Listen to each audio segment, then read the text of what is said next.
and we are live. Welcome back to Takes by Fans. We have a great show for you today, as always. Be sure to follow me on Twitter at Takes by Fans and come watch live daily, noon Eastern at twitch.tv/Takes by Fans. Alrighty, y'all. Well, yesterday was a great day. I'll just say that, right? I will just say it was a great day. Miami, Thursday night football, primetime game showing what we're all about here in Miami. Ooh boy. Gardner Minshew, my man, what's up with the stash? Where's the stash at? We beard people over here. You understand me? Don't disrespect the beard, and definitely don't call Ryan Fitzpatrick elderly. What are you doing, man? What are you doing? This man is a trusted, true, tried veteran. He's been around the league. He's got touchdowns with 8 different teams. You've only played 15 games in total, and you want to say, oh, I respect my elders, even if they're that much elder. What are you doing? You looked stupid yesterday. You looked dumb. You looked like a rookie. You looked inexperienced. You didn't look like you were in the league for 17 years. Like my man Ryan Fitzpatrick had to break out the beard because, the beard is better than the stash. The debate was proven last night. It was over. Ryan Fitzpatrick was better than Gardner Minshew. That's it. Gardner Minshew he looked lost. He looked lost the entire game, while Ryan Fitzpatrick was dunking darts all over the field. I mean, he only averaged about like 8.5 yards to throw. It's not like this man was airing it downfield, but he knew what the game plan was. Run the ball and just dunk over the field, and that's what he did. And he went 18 of 20, and I'll take that. 90% completion percentage. I'll take that in a win. I will take that in a win. No shame over here. So we get the Dolphins win last night. We had them +3, and they didn't even need it. So, oh, man, yesterday, great day, absolutely. Not only did the Dolphins win, but we saw LeBron James and Anthony Davis take game number 4. They're up 3-1 in the series now, which is obviously that danger zone that the Nuggets love to play in.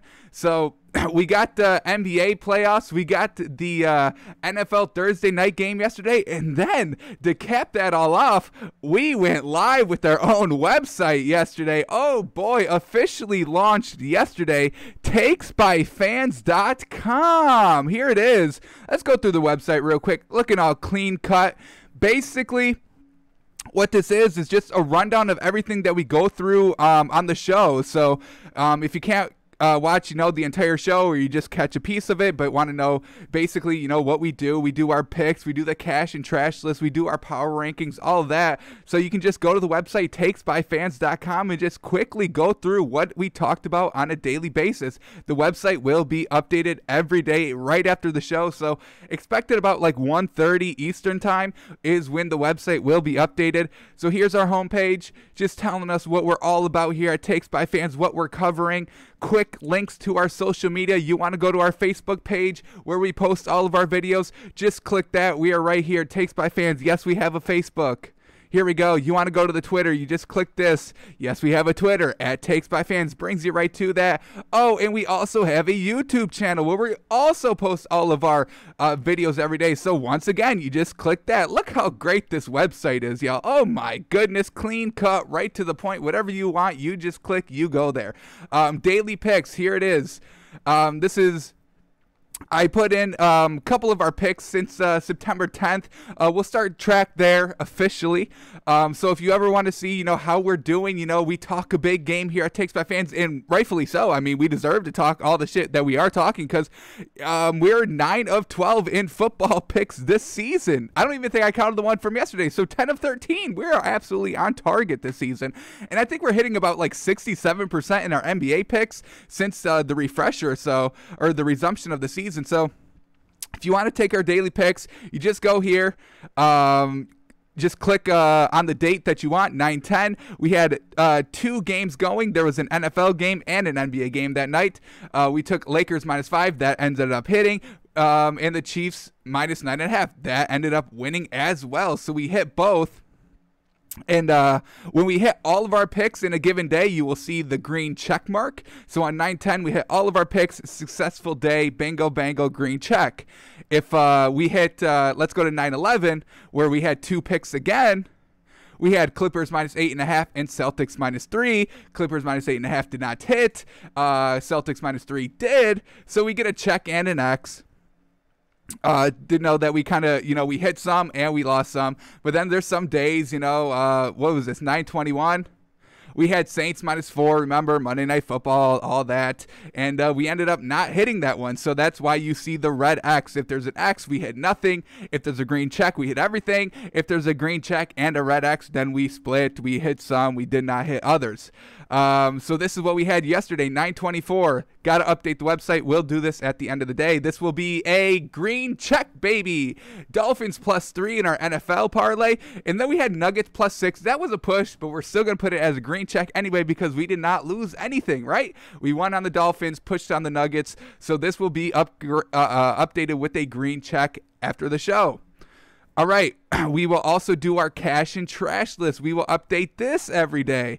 So if you want to, find out who was cash, who was trash from the night before, come to takesbyfans.com. We've got it all right here, updated daily. And then our last section, the power rankings for the NFL. This will be updated every Tuesday when we update our power rankings. But right here, just a quick rundown what we've got in the top 10. Right there, ranked, all ready to go. And then we have a watch tab. This is the moment of truth. Is this working currently?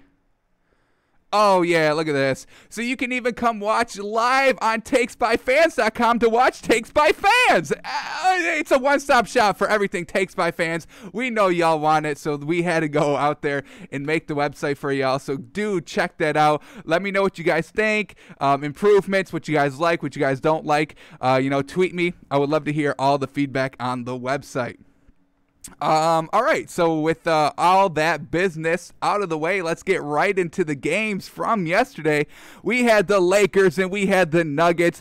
Lakers, they start Dwight Howard, and it really, really worked for them. He didn't play a lot of minutes, but he was very effective.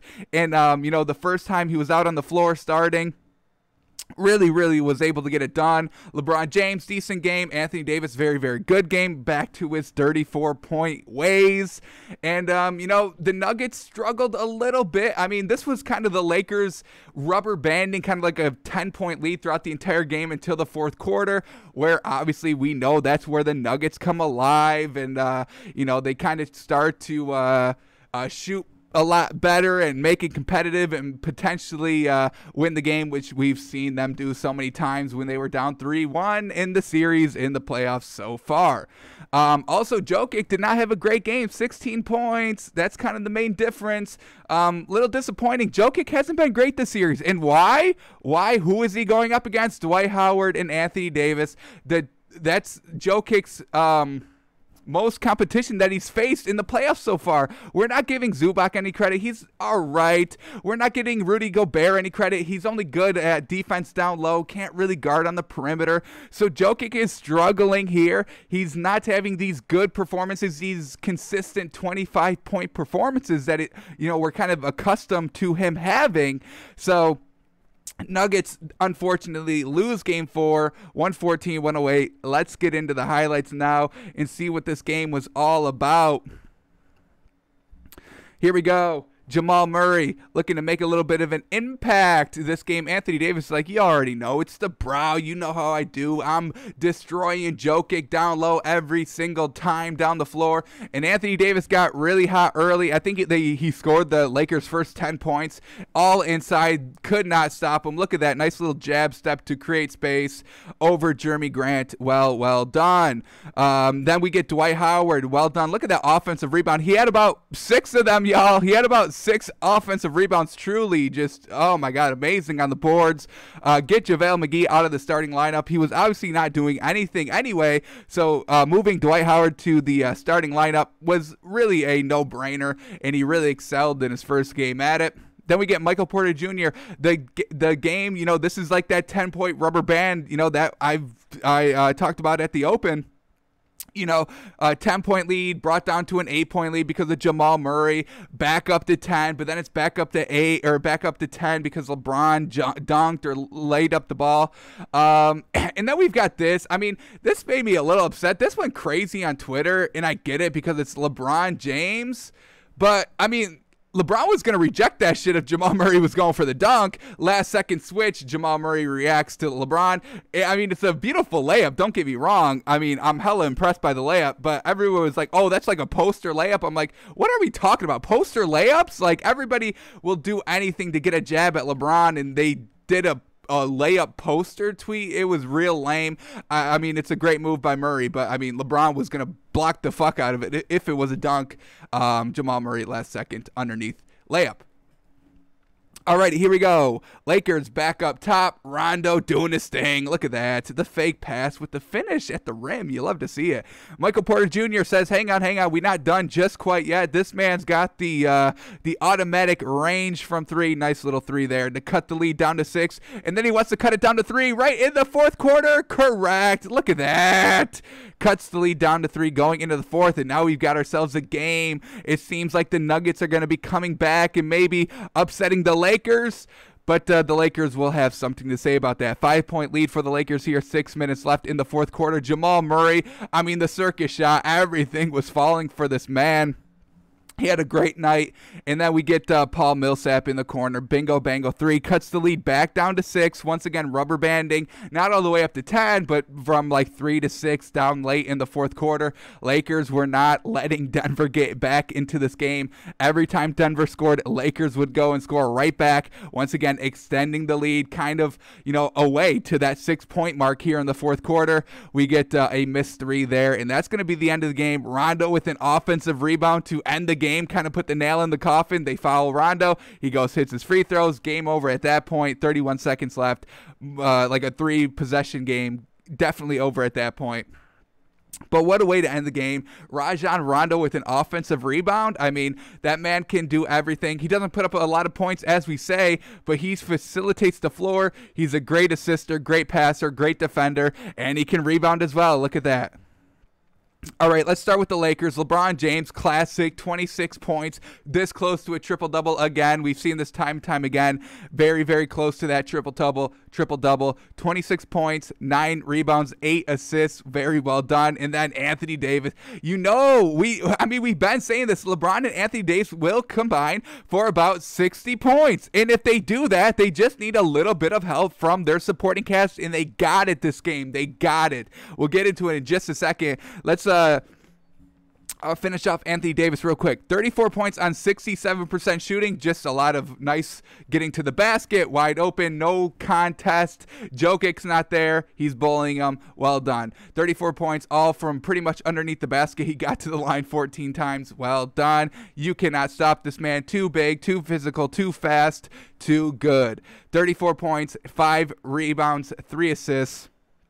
But then, this is the big key. Not only Dwight Howard, but look at how many Lakers are in double-digit scoring besides LeBron James and Anthony Davis. Dwight Howard with 12 points. Caldwell Pope with 13 points. Kyle Kuzma with 10. Rondo with 11. That's 4 Lakers besides LeBron and Anthony Davis that were in double-digit scoring. That's exactly what the Lakers are looking for, and they got it, and they win because of it. I mean, this is not a...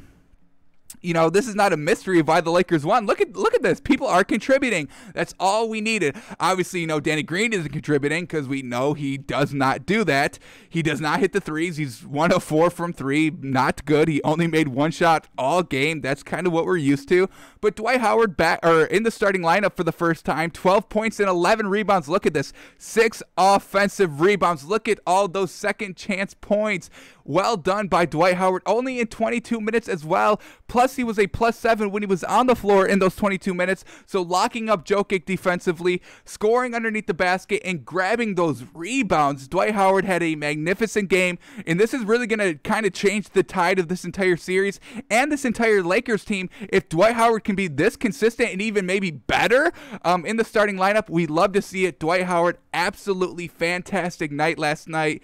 really kind of propelled them early in that first quarter to open up kind of like that 10-point lead. And then once you're up by 10, Denver's trying to erase that lead, but Lakers just on point. Once again, just driving to the basket. LeBron got to the line 14 times. Anthony Davis got to the line 14 times. So it's going to be real hard for Denver to overcome that initial 10-point kind of burst lead that the Lakers were able to open up, and they just never got it going. Lakers just kind of consistent throughout the entire game. We love to see it, and that's because LeBron and Anthony Davis got help from their supporting cast, and that we can definitely respect. All right, let's go to Denver now. Jeremy Grant, still a good game. I mean, not as good. Okay, bro, this beard is, woof, the hair is getting to me. The hair is getting to me, but we will power through. Here we go. Jeremy Grant. Jeremy Grant, yes, he had a very good game. Not as good as that 26 or 23, 26, I think 26. 26 performance he had in last game, but still a very, very good 17 points. Not very active on the boards or the assists, but, you know, we want him scoring points. We'll have, you know, Jamal Murray and Jokic. Jokic handles the rebounds. Jamal Murray facilitates the floor. But Jokic only with 16 points. Look at this, 46%. I mean, this is the worst game I think I've seen Jokic have in the playoffs. And it's not a mystery, y'all. This is the Lakers. Their bigs are better than the bigs of the Jazz and the Clippers, who the Nuggets have faced in the playoffs so far. But Jokic, not a great game. 16 points, 46% shooting, and only 7 rebounds. Dwight Howard had 6 offensive rebounds alone. He almost out-rebounded Jokic just on the offensive end. So Dwight Howard really getting it done. Jokic struggled here today. You hate to see it, while Jamal Murray kind of flourished. 32 points, 8 assists. He shot 60%. This is kind of, you know, an on game from Jamal Murray. We call him not really consistent here at Takes by Fans. You know, yes, he has those 50-point performances, but he also has the 12 and the 17 and the 14. But here, a very, very good game. Unfortunately, his sidekick, his Robin, however you want to describe the duo of Jamal Murray and Nikola Jokic. Jamal Murray had a very good game, and Jokic kind of let him down a little bit. He had two of three from three, which is very good, but still only 16 points. Can't excuse that. Plus, they got some very, very good contribution with Monte Morris and Michael Porter Jr. So, 2 players for the Nuggets on the bench in double-digit scoring. Very, very good. Michael Porter Jr. shooting 62% and Monte Morris shooting 57%. Very, very well done. And, you know, Michael Porter Jr., Jokic not leading the team in rebounds, so we know Michael Porter Jr. will. 13 points, 8 rebounds in 20 minutes. Michael Porter Jr., I mean, he's a fantastic piece of this Denver team. Probably the number 3 option. Murray 1, Jokic 2, and Michael Porter Jr. 3, but they did not get him too much involved in this game with only the 20 minutes, but he made a big, big impact when he was in there. 13 points, 8 rebounds. Fantastic.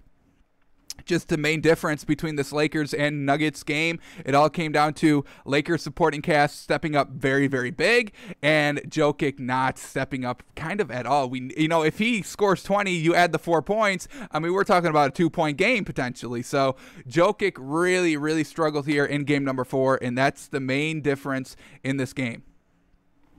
All right, let's update our cash and trash list really, really quickly here. We do have to remove some people. Jokic, I just said it, 16 points, not enough. Kind of the reason why your team lost. I'm not going to sugarcoat it. I do like Jokic a lot. I think he's potentially the best big in the league. Him or Anthony Davis, take your pick. But Jokic struggling here in game number 4. A close game that Jamal Murray did very well in, but unfortunately Jokic didn't. Alrighty, Jeremy Grant, got to take him off. Not as good. I mean, that 26 performance last game was truly fantastic, but here he goes, only 17 points. Not the best, not the best. So and his team lost, so definitely got to take him off the cash list. Alrighty, Jamal Murray now. This one's interesting. I've wrestled with it, but I've decided we are going to keep him on. Jamal Murray was doing everything in his power to try and help this team win, which, you know, he does in the big-time moments. When they're down 3-1, when they're down 16 points in a game, the man steps up big time. The hair. 32 points, 60% shooting, 8 assists. I mean, the man was getting it done really all over the floor, contributing so much to the points. 32 points, 8 assists. You add, basically another 16 points to that 32, and the man is out here facilitating the floor. So we are going to leave Jamal Murray on close game, so I can give him a little bit of a break there. All right.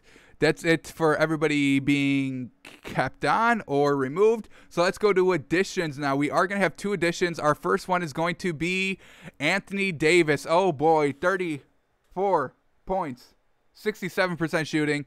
Fantastic. Got to the line, was just an absolute game wrecker down low. Nobody can contain him, which we know. We know this. Anthony Davis is fantastic.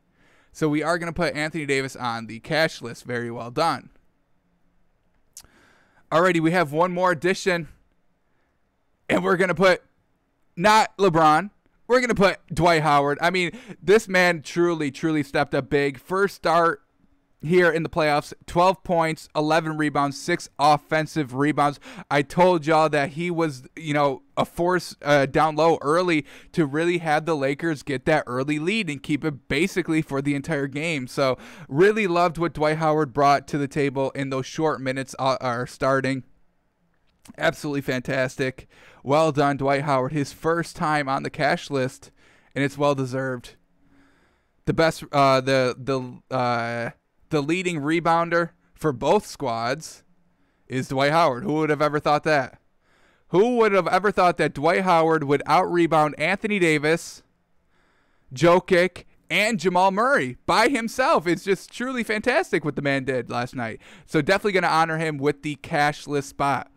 All right, let's go to the trash list now. JaVale McGee. All right, we are going to have to take him off the trash list now because he's out of the starting lineup. I mean, he's only playing 5 minutes now. He's not starting, so there's literally no pressure on him. He's not really asked to do anything.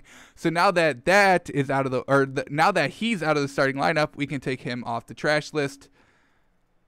All right, we are going to have one addition, and it's going to come from the Denver side. It's going to be Mason Plumlee. I mean, what is this man doing out there? He seems so lost. 13 minutes. He's a liability when he's out there. He commits fouls. He can't play defense. He can't score. What is he out there to do?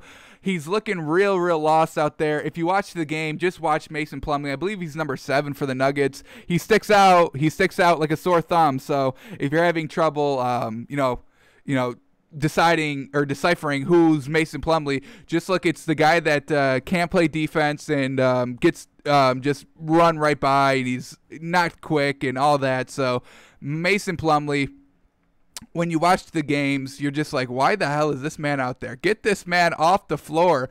Probably the weakest link in that Nuggets team. He's out there for 13 minutes, and it's 13 minutes too long.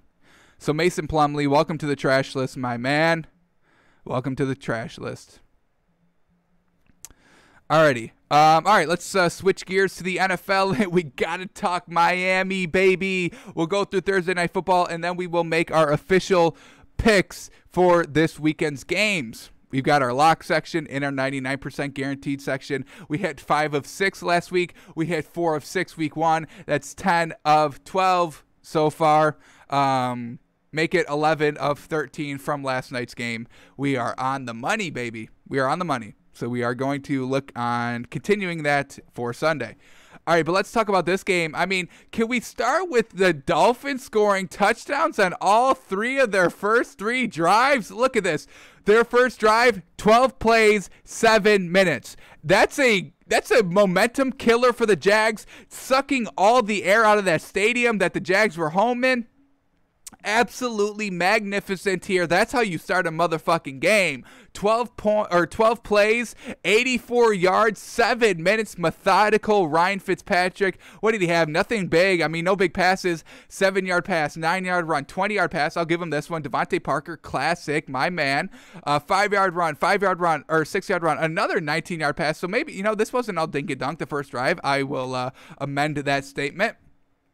19-yard pass, 7-yard run, 2-yard run, 4-yard run, 2-yard run, rush for no gain, and then we get the touchdown. And it was Ryan Fitzpatrick just being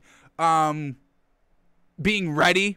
Just he ran a couple of times for the first down, just fearless, and that's what a leader does, Minshew. That's what a person with a fantastic beard does. We don't cower with this behind the stash and be like, oh, I don't want to pick up the first by myself. I don't want to run outside the pocket. But Ryan Fitzpatrick, 37 years old, he's like, fuck it, I'll dive head first for the first down. What do I got to do to win? Do I got to hit? Do I got to throw a block? He did all those things, and they get the win, and they just absolutely. I mean, look at the score, demolished, 31-13.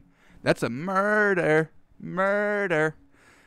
So off that play, 12 play, 7-minute drives. What did the Jags come out and do? 4 and out. One good play on first down, 24-yard pass, but then nothing. Stink. 4-yard run, pass incomplete. 2-yard pass. That's 4th and 4. That's punt.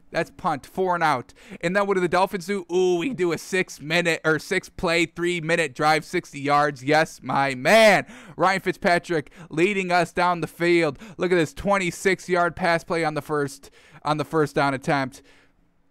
29-yard run. Let's watch this. Jakeem Grant, absolutely magnificent. Maybe a Tyreek Hill, if you will. I would say so. I made the comparison last night on Twitter. The end around, they were setting this play up all first drive. They hit him with the end around. He gets down to the 5. Fantastic. Well done. And then we're able to cap it in with Jordan Howard up the middle. We've got versatility at running back, y'all. We've got our power running, and we've got our nice quick man, Myles Gaskin. He had himself a pretty good opening drive. 66 yards in total, most of those coming on the first 3 drives when we were very, very run heavy. So not only do we score on our first 2 drives, then we know we give up a touchdown to the Jags, but that's to be expected. I mean, Miami comes down, scores 2 quick touchdowns, and you're down 14-0. You've got to do something. So Jags able to put some points on the board, but then we shatter all hopes of a comeback with another 11-play, 7-minute drive, another killer, absolute killer. We did it once to open up the game, and we do it again to go up 21-7, and we take that lead into the half. Coming out of the third quarter, a couple of punts, but then we get the fumble, and we cash in on turnovers, baby. Yes, sir. Gardner Minshew sacked, and he fumbles the ball. Only people with mustaches fumble the ball, my man. Here, with elegant beards, we clean. We play a clean game. We play a turnover-free game. We play a very productive game, an accurate game. 18 of 20, 160 yards, 2 touchdowns, no picks, no fumbles. And he rushed for how many yards did he rush for? Second leading rusher for the squad, 30. Is that 30? 38 yards, 7 attempts. The man was picking up first downs, and he scored a touchdown himself. Responsible for 3 touchdowns, Gardner Minshew. How many were you responsible for? None? You ran 3 times for only 22 yards. So you suck at running too. You can't beat Ryan Fitzpatrick with your arm, and you can't beat Ryan Fitzpatrick with your legs. Plus you fumble, plus you throw interceptions. Gardner Minshew, my man, looking a little rookie-ish if you ask me. I will take a elderly, trusted, true, tried, trusted, hardened veteran in Ryan Fitzpatrick, y'all. But we're not done. We're not good. We go up 28-7 at this point. Once again, Jags try to go for it on 4th down. Cute Jacksonville. You think that, you can pick up a, what was this one? 4th and 11? You can't. You can't do it. They turn it over on downs. What's this one? Hang on. What's this one? This one was a little closer. This one was like 4th and 3, right? 4th and 6. Once again, playing 4th down and long because you're down so big. You've dug yourself into like a 3-score hole. You got to do something. So you're like, all right, let's go for it on 4th down. You can't even pick it up, Gardner. Can't even pick up 4th downs to continue drives. Trash. All right, we're in the 4th quarter now. Game's already over. Jaguars want to make it a little interesting here. They're able to score on a 10-play, 3-minute drive to make the score 28-13. They go for 2. They just missed the extra point. Wide left. They can't even kick an extra point. Truly pathetic, this Jacksonville Jaguars team is. So continuing it on. Turnover on downs. We punt. We turn them over on downs. They have to go for it. 5 minutes left in the game. 4th and 5. You're down 28-13. You got to do something. They can't do anything. And then we just kind of do a nice little nail in the coffin field goal just to get our kicker involved. Why not? Hey, go out there and score 3 points for us. Get some confidence. Build that momentum for next week when we are probably going to need it, because I'm pretty sure our next week opponent is going to put up a little bit of a better fight than this pathetic, atrocious Jacksonville Jaguars team did to us. 13 points. Oof, trash. Ooh, that's trash. I don't know why everybody was doubting the Dolphins. I mean, our first week was against the Patriots. They're still good, y'all. They still got Bill Belichick. They got a, potentially Hall of Famer quarterback Cam Newton. They're no scrubs. And we only lost by them by 10. I mean, it was a close game. We were in the position to cut the score down to one possession late in the fourth quarter. Ryan Fitzpatrick threw a pick. That's what Ryan Fitzpatrick does. He gives you these games, but then he gives you those 3 interceptions games. So my advice for the Dolphins now is to bail on Ryan Fitzpatrick, please. Bail on him while he's up, because we know this is the Fitzmagic game. This has already been quoted as the Fitzmagic game for the season, so we have to kind of get rid of him now when he's on his high and not when he's back on his low. So definitely would say we switched to Tua now, but hey, Ryan Fitzpatrick, you won us this game, and I'm proud, so I can't slander you too much. So we faced the Patriots week 1, and then we faced the Bills week 2, and we let Josh Allen throw 400 yards, and we still only lost by 3. We're a good squad out here, y'all. We are a good squad. Jacksonville, I mean, they're trash. They're just trash. I forget what they did. Week 1, who'd they have week 1? Week 2 was Titans. They lost 33-30 against the Titans week 2. And then what'd they do week 1? Oh, yeah, they beat the Colts. Okay. You beat Phillip Rivers, who throws interceptions like they're hotcakes. Come on. So Gardner Minshew, what did he do? 30 of 42, 1 pick, fumble, 275 yards. Only put up 13 points because of it. But, I mean, look at this. Ryan Fitzpatrick, he didn't throw for 200 yards, so a lot of dink and dunk. I will admit that. But, hey, that's what happens. That's how you win games. That's how Gardner Minshew won week 1. 19 of 20, dink and dunk, not even 200 yards. So Ryan Fitzpatrick out Minshew's Gardner Minshew. That's what it was. Ryan Fitzpatrick, oh, my God, this hair, man. Oof. 18 of 20. 160 yards, 2 touchdowns, no picks. Can we talk about Myles Gaskin? Talk about running the wheels off this man. We were just driving. He was picking up like 3 yards a pop every single carry down the field in those first 2 drives. Beautiful to watch. And then can we talk about our tight end, baby? Mike Gesicki. Mike Gesicki. 1 catch for 15 yards. A beautiful touchdown catch. Absolutely magnificent. Let's watch the highlights just quickly. We'll go through these highlights quick. Just get a feel of the game, because it was literally all Dolphins right from the rip. Here we go. Ryan Fitzpatrick, first drive. Feeling good, feeling confident. Only missed 2 throws all game, which I'm pretty sure all came like in the fourth quarter down the stretch when the game was already over. So pretty much perfect when it mattered. Love to see it. Play action here. Drop back. Ryan Fitzpatrick. Bingo, bango. Nice. Jakeem Grant. This man is quick, y'all. This man is quick. Tyreek Hill speed. No doubt. No doubt. Very comparable. Here he is in the red zone. This was a very, very tight throw. But, we come down with it. I'd say, is that Isaiah Ford? No, Williams. And we end up getting the touchdown there. Very, very tight throw, though. Very close to being tipped or picked. But, hey, the Fitzmagic was rolling, and that's a touchdown, baby. So here we go. Gardner Minshew's first drive. It's coming 8 minutes into the game. 8 minutes into the game, you're cold now. You're, electric from the warm-ups and all that coming out, but now you had to sit on the bench for 6 minutes, and what happens? You're cold. That was the only play from that drive that gained good yards. They go 3 and out after that play, and now we've got Jakeem Grant on the reverse. We watched this play already, but once again, we've been setting that play up. Everything kind of run to the right, that first drive. Now we hit him with the reverse, and it picks up about 25 yards, sets us up inside the 5, and we cap off with another touchdown. Absolutely love it. Let's skip forward a little bit. All right, here we go. Jags are about to respond. No big deal, though. We're up 14-0 in the first quarter.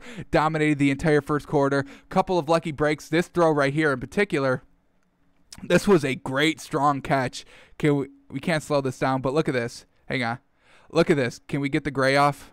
No, we can't. We're not. So, Jacksonville receiver sits right down on the first down line, and he's able to catch this, but look at the two collapsing defenders on Miami. This one right here was able to kind of bat the receiver's arm, and this one just kind of shoulder knocked into him. So well done by this Jaguars receiver to kind of bounce off both of those hits and continue to keep the ball. So I definitely respect that. That was a fantastic, fantastic grab on 3rd and 4. Really could have went either way. Kind of was this close to getting dislodged by the Dolphins defense, but just the pure strength of that Jags receiver, definitely respect it. And I can live with the touchdown that they get off this drive because it was great. It was just great work by the Jags offense and not just bad blunders by the Dolphins defense.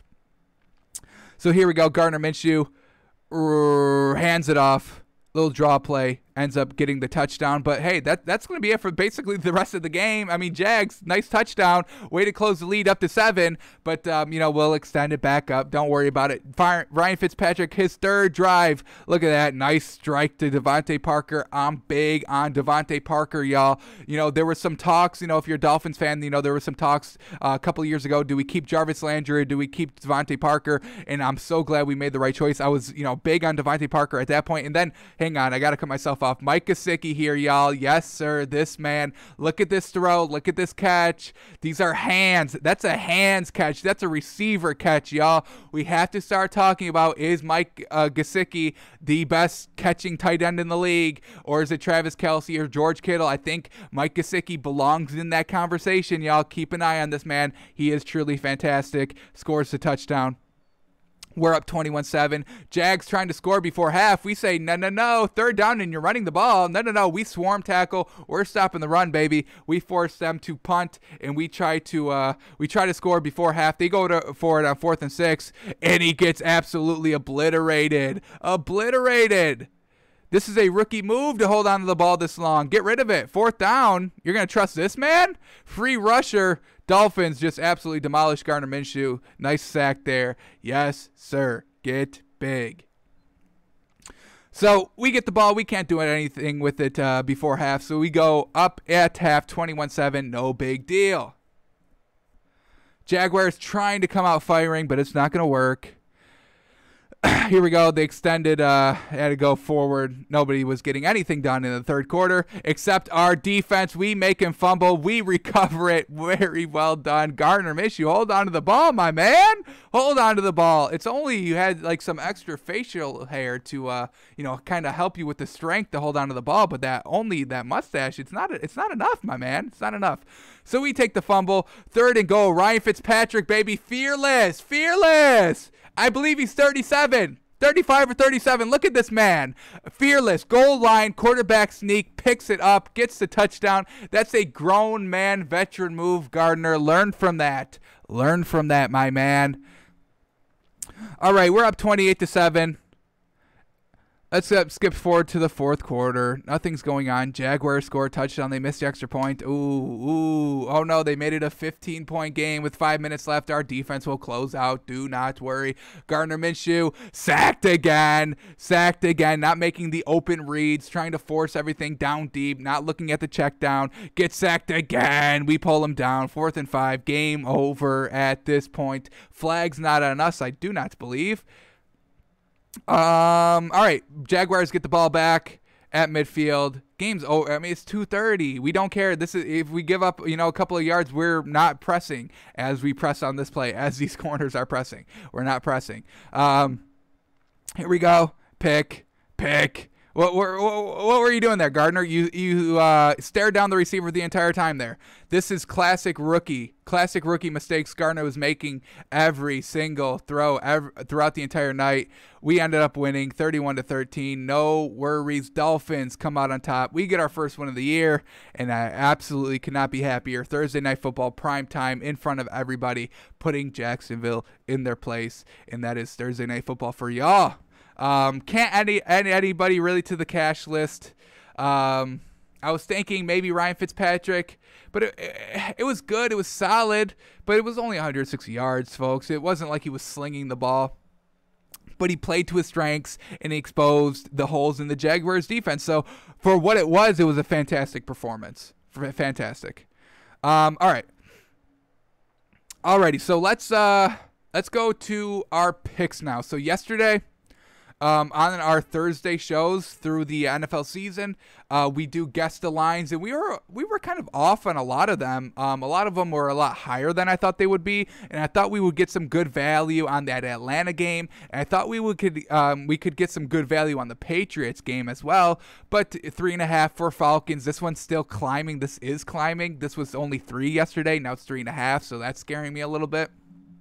Don't want to give up too many points. I know, Chicago. I know Mitch Trubisky's not good, and I like Atlanta's offense, but Atlanta's defense is questionable. So don't want to give up too many points that I don't have to.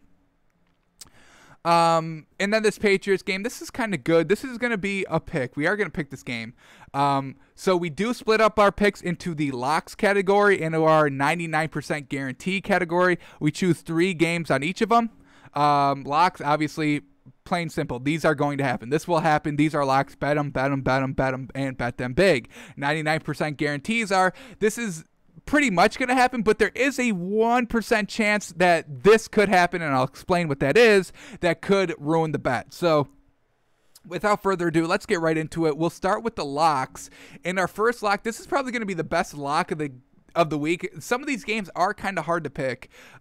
This is kind of a tougher week than weeks 1 and week 2, but we'll be fine. No worries. You got to go through the tough weeks, and we will successfully call this tough week the first tough week of the season.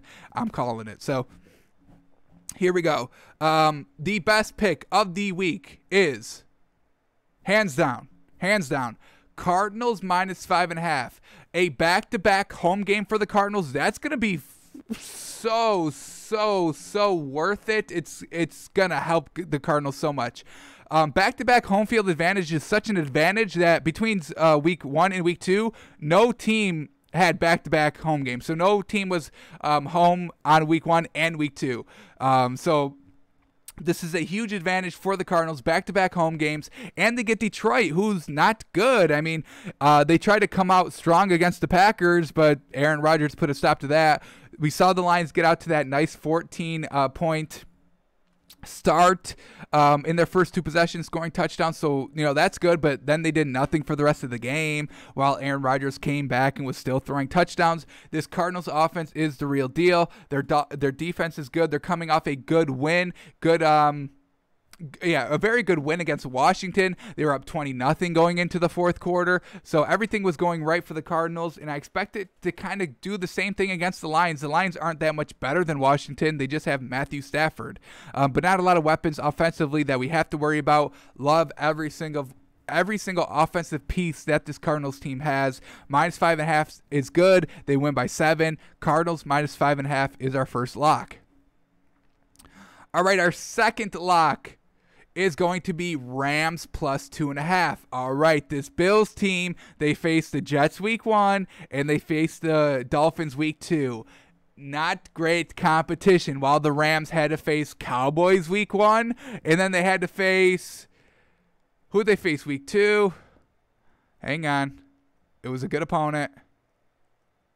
Oh, the Eagles. Then they faced the Eagles week 2, who were kind of close with it, but then they started to have Carson Wentz throw interceptions. I kind of expect that game the Rams played last week against the Eagles to kind of be the blueprint of this game against the Bills. Rams on the road, kind of close if Josh Allen is not throwing interceptions, but once he does, that's when the game is over, and they have Jalen Ramsey at cornerback to make that happen. Plus, they have Aaron Gordon up front on the line to pressure Josh Allen to make bad throws or to run where he is fumble prone when he's running outside of the pocket. So absolutely love this test for the Bills. That's why they're not in my top 10 yet for power rankings, which you can check out at takesbyfans.com. But the Rams, I mean, this is going to be the Bills' first true challenge here. And what did the Bills do last year? Remember, all the hype around Buffalo when they got into the playoffs? I mean, who did they beat last year? I've got the schedule. Who did they beat? They beat the Jets, Giants, and Bengals open up the week. easy opponents, and then their first real one was the Patriots, and they lose it, right? All right, then they beat the Titans, but this is with Marcus Mariota, so this was still trash Titans. And then they beat the Dolphins, but then they had a real opponent with the Eagles, and they lose. And then they beat the Redskins, now not even an opponent, it shouldn't even be a team, but then they lose to the Browns, not a good look there. Then they beat the Dolphins and the Broncos and the Cowboys. The Cowboys, that's a good win. I will give them that, but that was on Thanksgiving. Do y'all remember that game? Thanksgiving Day game. Buffalo goes into Dallas and ends up winning. That's a great win. I will give them that one. But then they lose to the Ravens. They beat the Steelers, and then they lose to the Patriots and the Jets to close out the regular season. So this Buffalo team, yes, they're good, but they don't beat anybody good either. So love the Rams plus 2.5. Maybe buy this one up to 3 just because. But absolutely love the Rams here in the spot. Road team shouldn't hurt them too much. Jared Goff and Sean McVay, gonna get it done. Josh Allen, first true test. I think he fails it. I think he fails. We'll go Rams plus 2.5. See if I can even drink in this fucking thing. All right, going under the beer did not work either. So we'll just have to power through. I'm all all right, here we go. We're back. All right. So Rams plus 2.5. Alrighty. Our third lock. All right. We are gonna go. Where are they? We're going to go Bucks minus 5.5 here. Denver looked very good against Pittsburgh, but we are going to accredit that to the last second, or not even the last second. The Steelers injured Drew Lock. They got the fumble. We all know. So Drew Lock is once again not playing, so they will be starting Jeff Driscoll. Jeff Driscoll looked decent, but that's what a backup is supposed to do. They're supposed to look good when they in their time of need, but they're not supposed to carry. They're not supposed to carry a team. They're not supposed to play 4 weeks in a row. They're not supposed to play 2 weeks in a row. They're just there just in case of safety. They'll look good, but when there's tape on them, when there's film on them, they realize that the offense is actually limited, and that's why they are the backup and not the starter, because they are limited in their arm ability and their reads. So I expect the Denver Broncos to really kind of look kind of atrocious offensively because they do have Jeff Driscoll once again starting. And I got to go with Tom Brady. He got Mike Evans involved. That's a great sign. His arm looked all right. We did do the deep dive film review into a random Tom Brady drive on Wednesday, and it didn't impress us a lot. But overall, I'm going to take Tom Brady over Jeff Driscoll, and I'm going to take Mike Evans over whoever the Broncos have, and I'm going to take Leonard Fournette and LaShawn McCoy and Jones the third. So this Bucs team has a lot of weapons offensively. I expect them to kind of go out here and win by at least 7. I expect them to win by at least 7. Yes, they're on the road. That's the one knock against them. But it's going to be Tom Brady against Jeff Driscoll, who's not going to look as good as he did last week against the Steelers. So this is going to be our lock section, our lock picks. Cardinals minus 5.5. Absolutely love that bet. Absolutely love this one. Rams plus 2.5. Hey, we bet Rams plus 1 last week against the Eagles. They went outright. I expect this to kind of be the same thing against the Bills. And then the Bucks minus 5.5. Still going to bet on Brady. Not done doing that. So Bucks minus 5.5 will round out our 3-team parlay, our locks for Sunday. Alrighty, here we go. We will do our 3-team 99% guarantee now. I feel very strongly about these, but there's maybe one thing that could, hinder the bet, and I will explain it. So here we go. Our first 99% guarantee would be Patriots minus 5.5. Patriots at home, 1 o'clock spot. Raiders coming off a shorter week. They had the Monday night game, so a little bit less time to prepare, probably about a full day, which, it makes a big difference. Patriots, their offense, the Raiders defense is so trash. This Patriots offense is going to look so phenomenal. The read option, the misdirection is going to kill the Raiders defense. It's absolutely going to kill it. The Raiders defense was not looking good on Monday night. It really did not. The Saints kind of shot themselves in the foot with interceptions by Drew Brees, and then just penalties that really killed momentum starting drives. So Raiders offense is very good, but I like this Patriots defense. They went into Seattle and only lost by 4 or 5, and they were on the one with the last play. So Patriots almost beat the Seahawks. Now they're at home against a below average. I would put them at maybe average. They're 2-0. I got to give them a little bit of respect, but want to see them here in game number 3 for the Raiders. Love the Patriots here. I think they're at offense. I think Cam Newton is really going to just pick apart this Raiders defense. I absolutely think that. And I don't think the Raiders are going to be able to keep up on the road in a Bill Belichick-led defense. Love what Cam Newton's bringing to the table. Love that they put up 30 points against Seattle. We take them -5.5 here at home. All right. Our next 99% guarantee pick is going to be, we're going to go Texans +4 here. We're only playing the number. You might be saying to yourself, well, you had the Steelers so high up on your power rankings, and you've been big on the Steelers, and you've been big on their defense. Yes, I get all that. I still think they may win this game, but we have to play the circumstances, and we have to play the number on this game. Texans, they're 0-2. Do you think the Texans are going to go 0-3? They're a good team. They just got hosed by a really, really brutal schedule. Chiefs, Ravens, first 2 weeks, Chiefs, Ravens. So now they've got the Steelers, a winnable game, I guess. They've got a ton of weapons at receiver. They've still got Deshaun Watson. Steelers are at home, but the +4, it just gives us that extra point over the field goal, which I really, really love here in this spot, because I think the Texans can keep this game close. I don't think the Steelers are going to blow anybody out bigly. But really love the +4 here. I think the Steelers win, but just going to play the number, going to play the circumstance, going to play Texans +4. I cannot see Texans going down 0-3 to start the season.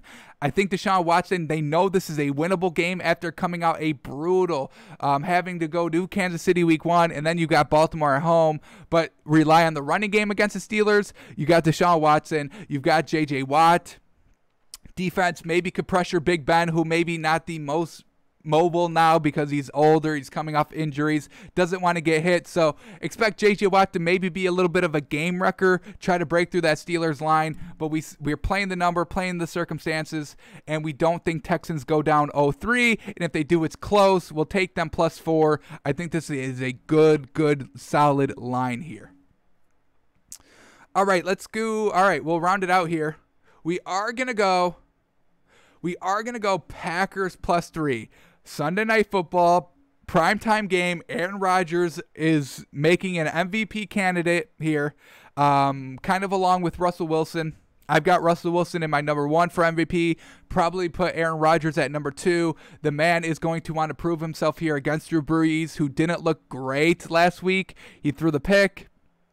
The Saints offense wasn't using all their weapons. They have a ton of weapons, and they just fall in love with Alvin Kamara. And yes, I would do the same. Alvin Kamara is great. He can catch, he can run, he's quick, he's agile, he's strong when he needs to be. But they just used him way too much last game with Michael Thomas being out. I don't think he plays this game either. They don't use Emmanuel Sanders. And they barely use Cooks, their tight end. They've got weapons all over the field, but they just kind of harp on using Alvin Kamara over and over again, and I don't get it. You've got the pieces, you've got the weapons. Green Bay was looking real good. Aaron Rodgers with Aaron Jones and Devontae Adams, so they've got the pieces there. Their defense is a little kind of unknown. Nobody knows a lot about their defense, I would say. No big names, but they collectively get it done. They held the Lions to 21 points, which is pretty good. They held the Vikings to only about 6 points in the first half, and then, they throw touchdowns in the fourth quarter, but the game's over at that point. So really like the Packers here, +3. I think I'm getting the better quarterback, and I'm getting 3 points. I'll take that all day. Packers going to at least try to keep this game close because it is, nationally televised game, primetime spot. So expect Aaron Rodgers to kind of come out here and kind of prove why he's still a top-tier quarterback, why he threw 400 yards week 1, and he's got no picks, I believe, so far this season. So I like the Packers here. Once again, kind of the Saints going to not really benefit from playing on Monday Night Football on the road. So they had to travel late night into Tuesday. to get ready for this game, where the Packers were already at home, and then they have to come here. So they've got some good extra rest, I would say, maybe the extra day, full 24 hours for the Packers to game plan for the Saints team. So we're going to take the points here, +3 for the Packers. Like it. Alrighty, so just to recap, our lock section is going to be Cardinals -5.5, Rams +2.5, and Bucks -5.5. And then our 99% guarantees will be Pats -5.5, Texans +4, and Packers +3. And don't worry, if you forget this, by the time Sunday rolls around, we will post this on our website, takesbyfans.com, in our daily pick section. They will be right here.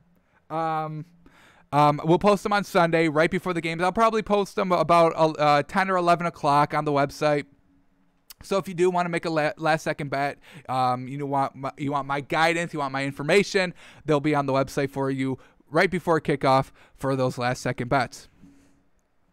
All right, one last thing to do. We have to do our moneymaker for today. And what is on today? Well, it's the Heat and Celtics Game 5. Heat-Celtics Game 5. Heat up 3-1. Alrighty, y'all. I'm ready to make up for what I did against betting against the Heat in game number 4. I'm ready to go big. The Heat-Celtics. Are y'all ready for this moneymaker? I don't think you guys are ready. The official line is Heat +3.5. Once again, Vegas not listening, but we will be back to listening to our own advice here. And we're going to go big time, y'all. We're going to go big here. We're not going to say that the Heat are going to win. We're going to say that the Heat dominate. They dominate. We have to kind of make up for ourselves flipping to Celtics -3 in game number 4. It was my worst call of all time, my worst take, and I'm here to make up for it. I'm here to believe in the Heat once again. Celtics, they're done. They go home. Heat, they clinch the finals appearance on this game, and they do so handily. We're going to go here, and we're going to take... Hang on. Where are we at? Here we go. We're going to go Heat. Hang on. We're going Heat -6, y'all. That is the moneymaker. Heat -6. They're originally +3.5. We're going a 9.5-point swing. We love the Heat here. Jimmy Butler, Goran Dragic, Tyler Hero, Bam Adebayo, Andre Iguodala on defense. Jay Crowder, they're all going to get it done. Celtics looking helpless. The extra rest, that 3-day break did nothing for the Celtics. So nothing could ever work for the Celtics now. They had the extra long break to prepare and kind of see what works, and it didn't.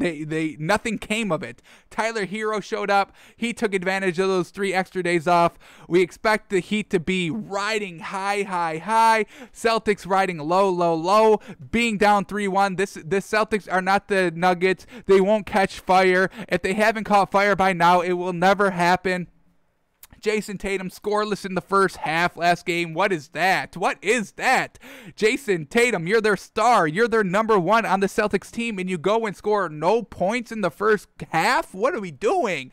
What are you doing, my man? So love the Heat here. Taking a -6 to kind of compensate for my lack of intellectual thinking for game number 3. Love the Heat game number 4. Love the Heat in the spot. Love them big. Heat -6. It's +275. You take 500. You're winning 1875, my man. Go on vacation with that. Take your savings and go on vacation with the Heat -6. I'm back on the Heat, baby. I'm back on the Heat. Miami has a fantastic 2-day stretch. Dolphins win Thursday Night Football. Heat clinch on Friday for the finals. I mean, we're not surprised here by Takes by Fans. We called that series against the Bucks. We called it 4-1. We called the Pacers series, and now we're calling this series. Heat win this game. Big time. We've got a -6. That's our moneymaker for today. That will be up on our website as well by the end of today. Not even by the end of today. By the end of the show, we will put that up when we go out here. All right. I do want to spend maybe 10 minutes. I got about 10 minutes left. I have a prior engagement at 1:30. So let's do this here real quick. I forgot to go over Justin Herbert on our, in-depth film study. So I kind of want to get this out of the way. How did he look? So let's kind of go through just kind of all of his plays. Let's go through all of his plays. Why not? And kind of see how he was looking, because, his numbers weren't bad from this game. But if you watched him live, some of his throws, his incompletions were very, very off the mark. So he went 22 of 33 for 311 yards, touchdown pick. That's a good week. That's a good rookie debut. I'm not going to lie. Very, very good. But the inaccurate pass, the incompletions are kind of something that I kind of want to look into a little bit further. So let's go to this for maybe about 10 minutes, and then we'll end the show. If I can even find it. Oh, we're on week 3 already. Got to go back to week 2 here. Alrighty, here we go. We'll just start their drives, quickly go through them. Alright, so I think we're actually right here. Yeah, so they actually started the game on offense. First drive belongs to the Chargers. Here he is, Justin Herbert. Handoff, nothing to judge there. 2nd and 1.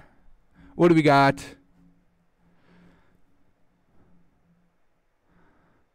Commanding the line, feels comfortable under center, hands off, getting kind of acclimated to the game. First 2 plays are runs. Don't, just have him out there slinging just quite yet. Here we go. 1st and 10, his first throw. Yes, play action, roll him out to the right, sets his feet. But look at that. I mean, really just off the mark. Not even close. I mean, receiver coming back and incomplete pass. So, first pass, obviously, don't expect anything too big, but that one was a little alarming. But he's going to come back. 2nd and 10, what happens here?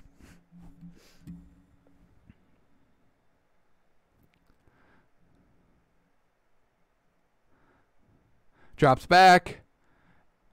Escapes the pocket, felt the pressure a little bit, and just made the right decision. Just dump it off to your safety blanket and let that man do all the work. I believe that's Austin Eckler. Fantastic player as well. But, yeah, just great read by Justin Herbert. Shit was getting too hot in the pocket. Dump it off to your safety blanket, the running back out of the backfield. Why not? Perfect. Perfect read. He had all that room in front of him. Good read there by Justin Herbert. Love it. All right, he's back now at the 25. Oh, the read option. Well done. I don't know if that's if Justin Herbert ever wanted to run that play, but hey, catching the Chiefs off guard a little bit makes a good read to dump it off. And once again, picks up 6, keeping the ball moving. That's what you want. Don't do anything too big. You can't single-handedly, win us the game. You've got to spread the ball around. He's doing so early on, looking comfortable.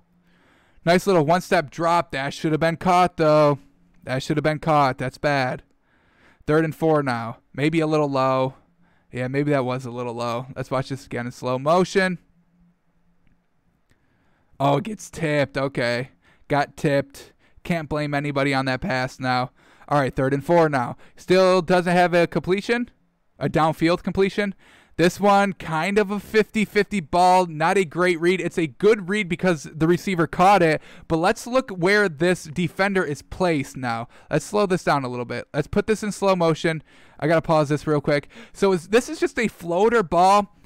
Defender doesn't play it particularly well. I think he misjudges the speed of this ball. So here, let's watch this defender. Ball's coming in, and he just can't quite come back to the ball. He's still kind of playing towards the sideline, going toward the sideline. So good pass because the receiver caught it, but the defender didn't play it particularly well. And if there was a better defender on it, it may have been broken up. But hey, he caught it, so I guess we do have to give him credit. Here we go once again. Better angle here. Just kind of misjudges it a little bit. Is that Tyrann Mathieu? I don't think so. No.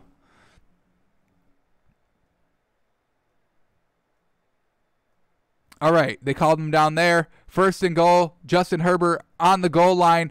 Once again, sprint out. We saw this play again. This time he takes it all the way. Once again, Chiefs don't know if he can run or not. They don't know because they were not preparing for Justin Herbert. That's why the game was, kind of closer than it was.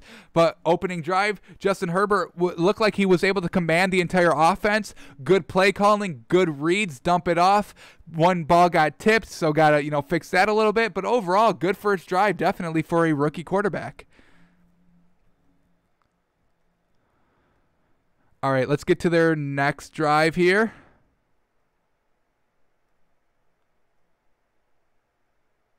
They go out and score. They hold Kansas City to about a 5 and out. Not bad. They get the ball back. Once again, it's up 7-0. Justin Herbert, nice little quick throw there. Not asking too much of him early. Perfect. Love it. And he will be starting for the rest of the season, y'all. This is the Chargers quarterback. This is the man. No more Tyrod Taylor. Unfortunate, definitely, but this is how our reality plays out. We get Justin Herbert week 2 on. Nice little handoff there. Nothing nothing to judge him on. Just they're getting the ball out of his hands quickly. They know they have speed with Keenan Allen and Austin Eckler. They've got good weapons. So get the ball into their hands. It's been working. They're picking about 10 yards a pop on these nice little quick dump offs. Not asking Justin Herbert to do too much here early on in the first quarter.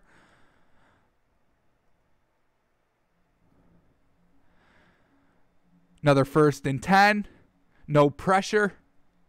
No, 3rd and 5, need to pick up the first. Once again, just hand it off. Catches everybody by surprise, and they pick up 5.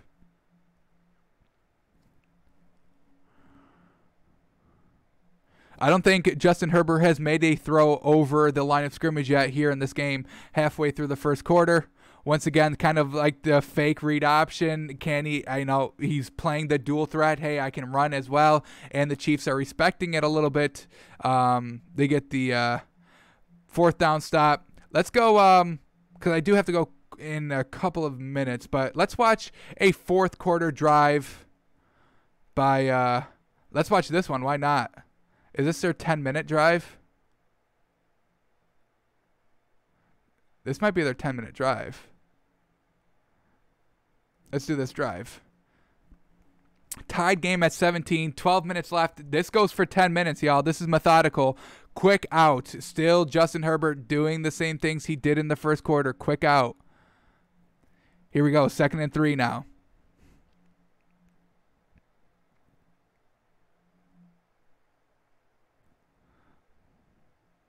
Once again, hand off.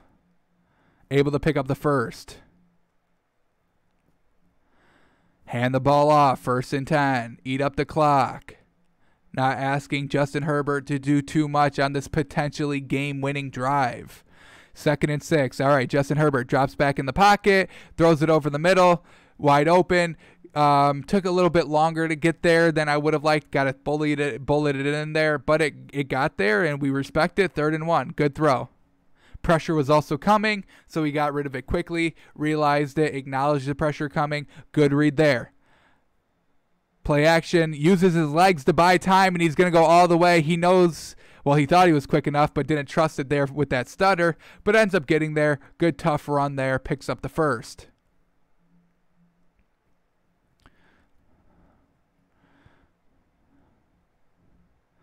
First and 10 again, hand off.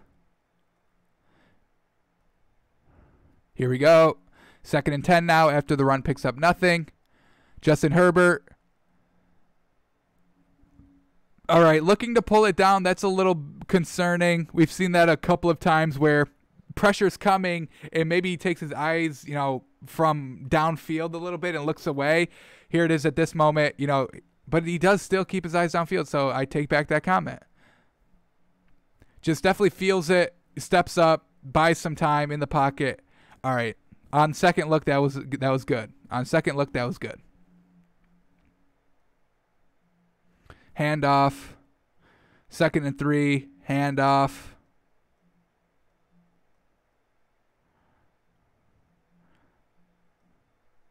Timeout.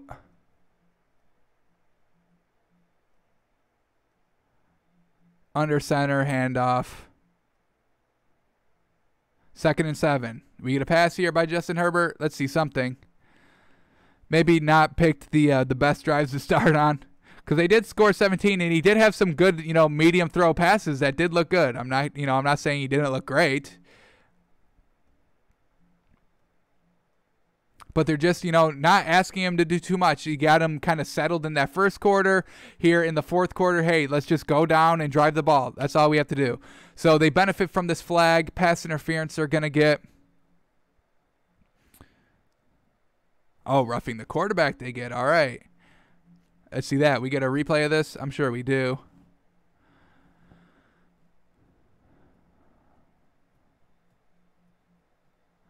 Let's see. Justin Herbert takes a shot here. Yeah, it goes low. Damn, goes low. All right, 1st and 10, handoff. Reverse field, picks up nothing.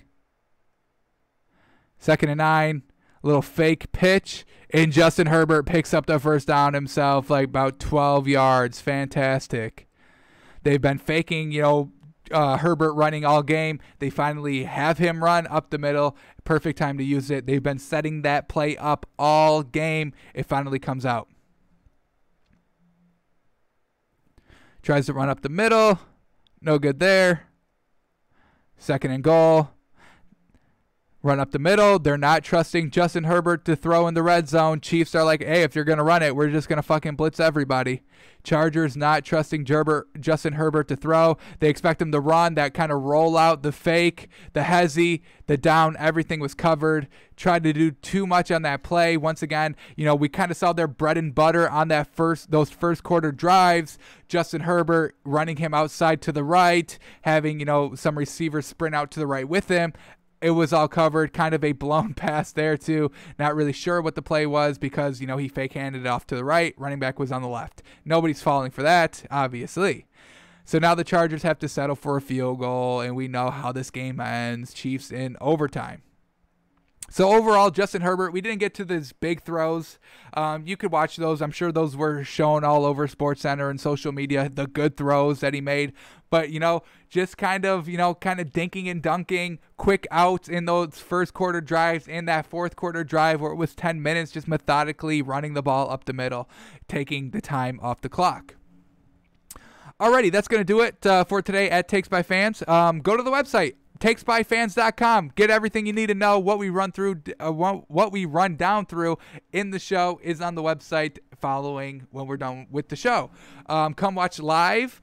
Noon Eastern daily, twitch.tv/takesbyfans, or go to the website, takesbyfans.com. We play it live. We've got the live stream feed here, right here. We're watching it live. We're watching ourselves live, talk live as we see. It's just going to keep on going. We're going to keep on opening. We're going to get deeper and deeper and deeper and deeper and deeper into the matrix.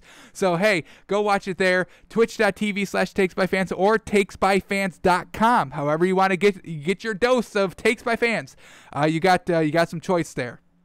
Follow me on Twitter. All the links are in the website. Home. Go scroll down to the bottom. Twitter, Facebook, YouTube. Twitch is here at the watch option. So takesbyfans.com, your one-stop shop for everything Takes by Fans. We'll be back tomorrow. Saturday, kind of just last second what we've been saying throughout the week, getting us ready for Sunday. So we'll see y'all tomorrow, noon Eastern. However you find us. Takesbyfans.com.